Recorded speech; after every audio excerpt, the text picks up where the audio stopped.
Unviable rates. ఇప్పుడు గీ supply చేయాలంటే, pure గీ, cow గీ supply చేయాలంటే దానికి ఒక వైబుల్ రేట్ ఉంటుంది. ఎవరు కూడా ఫ్రీగా సప్లై చేయరు. సప్లైర్స్ ఎవరు, వాళ్ళకి బిజినెస్. అది 320 రూపాయల నుంచి 411 రూపాయలు కేజీకి ఉన్నాయి. అంత తక్కువ రేటులో ఎలా సప్లై చేస్తారు అనేది చూస్తే, ఎవరు కూడా ఆ రేటు చూస్తేనే మనకి ఇది ప్యూర్ గీ సప్లై చేయడం వీళ్ళు కాదు అనేది ఎక్స్పర్ట్స్ కూడా చెప్తున్నారు.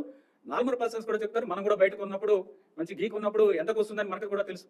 బయట ఎంత ఎంత రేటుకి మనము ఎంత రేటు పెట్టాల్సి వస్తుంది క్వాలిటీకి కొనుక్కోవాలంటే మనకు కూడా తెలుసు. అలాంటిది అంత తక్కువ రేటుకి కొనడం వలన అక్కడే మొదటనే మనకి దెబ్బ. అంటే అంత తక్కువ రేటు పెడితే ఆల్మోస్ట్ మనము ఒక క్వాలిటీ మీద అంత అంటే కంట్రోల్ ఉండదు.